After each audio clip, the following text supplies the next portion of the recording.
In this lesson, we're going to be looking at how to find the slope of a line. Slope is always going to be the rise over the run. In a four-quadrant grid, the rise is the y-axis, so we're going to go up or down first, and the run is the x-axis, where we go left or right.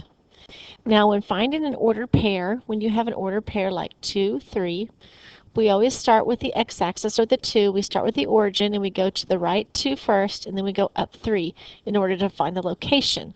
But when finding the slope, we're actually going to start with the y. We're going to start with the rise. It's rise over run. And here's something you can remember. You have to rise before you can run.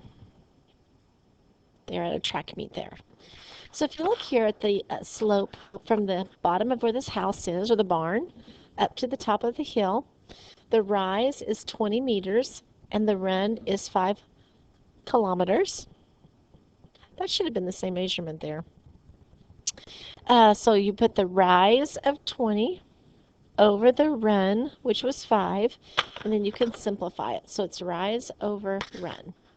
So what you're going to do is you're going to locate there's rise over run. You're going to find some points. You're going to find some places where the line crosses at good intersections. So when looking at this line, I can see that I'm going to show you some places here where you can tell that it's crossing at a good intersection. So you can choose any of the 2 points here. These are all points where it crosses well. You pick 2 of them. It doesn't matter which 2, you're going to have the same slope. So there's some points. Now, if we pick 2 of them, I'm just going to randomly pick these 2 right here, this one and this one. And then you're going to just start with one of those points. It doesn't matter which one you start with. Whichever one you start with, you're going to do the rise. In other words, let's say I start with this point here first, and I want to get to this point right here. So first I'm going to go up or down. So I'm here. So first I want to go up 1. That's called my rise. And because I went up, it is a positive 1. When you go down, it's negative. So over here, if you look, when you go up, it's positive. When you go down, it's negative. Because that's the way it is on the number line. This is a number line that just goes vertically. Notice that when you go up, the numbers get larger.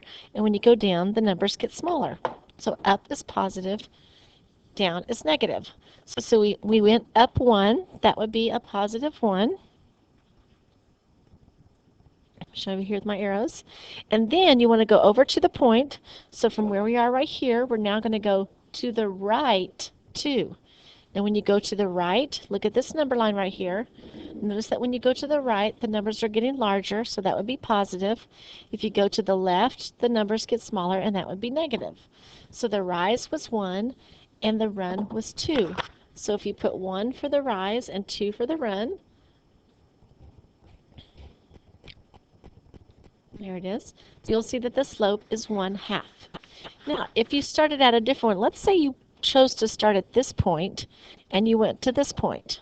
So first you have to go down 2. Down 2 would be a negative 2. That's your rise. And then for your run, you would go 1, 2, 3, 4 to the left, which is a negative 4. But when you simplify negative 2 over negative 4, that simplifies to 1/2. So it's the same slope, you just may have to simplify it. So the slope of that line is 1/2. Now you have the slope of the line. Okay, so looky here, I already have some points there for you. So I'm showing you where sometimes when making these PowerPoints, I have a hard time getting the lines to cross right where I want them to. I want it to cross right here and right here. So you start with one of the points. And if we do the rise first, you start and go up 3. So that is a positive 3. And then I go to the right 1, which is a positive 1. So that would be 3 over 1, which you can just say 3. Now let's say I would have started at this one first. My rise would have been a negative 3 because I went down 3, and I would have went to the left 1, which is a negative 1. This also simplifies to 3. So the slope would be the same no matter which point you start with. So anytime you have a graph like this, you can find the slope by simply counting up and then counting across. So decide which point you want to start with. I'm going to start with this one, and my rise is going to be positive, and then I'm going to go up a positive 4, and then from this point I'm going to go to the left 3, which is a negative 3, and that makes our slope a negative 4/3 because there's one negative. We just pull that negative out to the front and say it's a negative 4/3.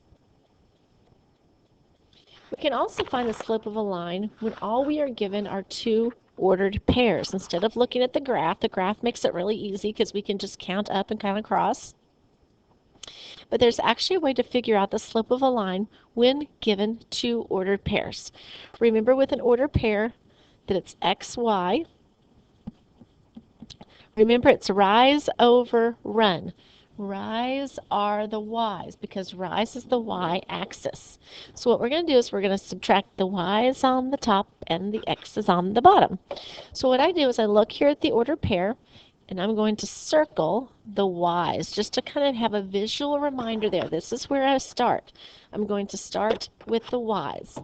Now I'm going to subtract them. It doesn't matter which order I subtract them in. I'm going to do it both ways to show you. So on top, I could do the negative 5, and then I'm going to subtract the 3. So I subtract the y's on the top. When I subtract the x's on the bottom, I have to do them in the same order. So since I did the negative 5 first on the top, I have to do the 1 first on the bottom. So I'm going to subtract the x's on the bottom, and the x's are 1 and 8. So 1 minus 8. Now let's say I had reversed this. When I subtracted the y's on the top, what if I had done the 3 first and gone 3 minus a negative 5? Then I would have had to do the 8 first, and that would be 8 minus 1. Now if you do both of these, negative 5 minus 3, so that's two negatives, same signs, add and keep, would be a negative 8. 1 minus 8 is negative 7, so that simplifies to 8/7.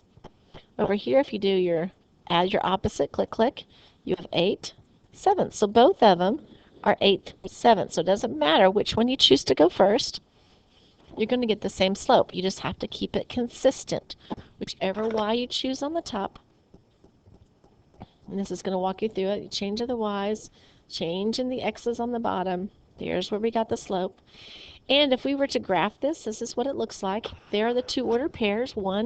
negative 5 is right here. 8, 3 is right here. And if you were to count up 1, 2, 3, 4, 5, 6, 7, 8 over 7, you would see that indeed, you can see that on the graph that it is 8/7 for the slope. Let me do that mathematically.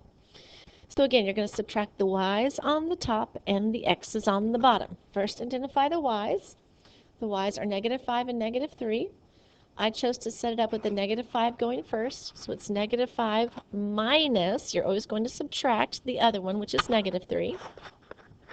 So when we set at the bottom, we're going to set it up as the same order. We have to go 5 minus 0. So when we do our click, click, or add the opposite, we have negative 2 on top and 5 on the bottom, so that's a negative 2/5 slope.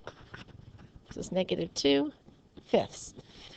So you will see that when we graph this, it's a negative slope. Anytime it's a negative slope, we know it's going to go downhill this way. And there's the two order pairs that we were given. And if you were to look at the graph, you would see that it goes down 2 and to the right 5, which is the slope of negative 2/5. Okay, so again, find the y's, subtract the y's on the top. So that would be negative 2 minus a negative 2. And then you're going to subtract the x's on the bottom, which is 7 and a negative 2. So we're going to do 7 minus negative 2. When we do our click, click, negative 2 plus a positive 2 is 0, and 7 plus 2 is 9. We will see that this is a 0 slope. When it's a 0 slope, you will see that it's actually a horizontal line that goes across.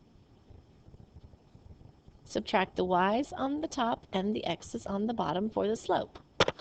Now here's a graph that shows how much water is in a reservoir at different times. Find the slope of the line, then tell what the slope represents. I've kind of indicated here 2 points that you could use. There's also a point right here that you could use, but we're going to use the 2 that we're given. Now, what I first want to do is find the ordered pairs for those. An ordered pair, remember, is x, y. X is the x-axis down here. So our first number, we're going to see how far it went over on the x-axis, which was 60. And for the ordered pair, we then go up. Now we're going to figure out what the y would be. So we go up on this is the y-axis. So where is this point over on the y-axis? Is at 2,000. So our ordered pair here is 60, 2,000. Let's find the ordered pair for this one. First, for the x, it's at 20. And then for the y, it's at 3,000. So there's our ordered pairs. To figure out the slope, we're going to subtract the y's on the top and the x's on the bottom. Pull this out. There's the two ordered pairs that we found. So what are the y's? We have 3,000 and 2,000. So we can either do 3,000 minus 2,000, or we could flip it. I'm going to do 3,000 minus 2,000. Subtract the y's on the top. Then you're going to subtract the x's on the bottom in the same order. Because we did the 3,000 first, we have to do the 20 first. So that would be 20 minus 60. 3,000 minus 2,000 is 1,000. And 20 minus 60 is negative 40. And if you divide 1,000 by negative 40, you get a negative 25. Or it'd be the same thing as negative 25 over 1. That negative, notice that the line goes downhill, means that it is decreasing 25 centimeters per hour. So this is what it tells us. The slope tells us something about the unit rate here. 25 centimeters per hour. So the question would be is why is this reservoir dropping 25 centimeters per hour? Either they've opened up the dam and letting their water out because it's dropping pretty fast, or there's some major evaporation taking place. Just subtract the y's on the top and the x's on the bottom. This time we have a positive slope. Notice that it goes uphill, so we know that our slope is going to be positive. We choose two order pairs, and I have some 2 points there. First, we need to write the order pairs for them. This one would be 40, the x first, 25, that's our order pair. For the second point, we have 20, 15. You put the x and then the y. Now when we figure out the slope, you have to subtract the y's on the top and the x's on the bottom. So we choose the y's, which is 25 and 15. So I went 25 minus 15. On the bottom, I have to do the same order, so I do 40 minus 20. And that would be 10 20ths, which simplifies to 1/2. That means it goes up 1 centimeter per day. So that plant is growing 1 centimeter per day, which is a pretty good growth rate, I think. So the slope can tell us something about, in this instance, how fast the plant is growing.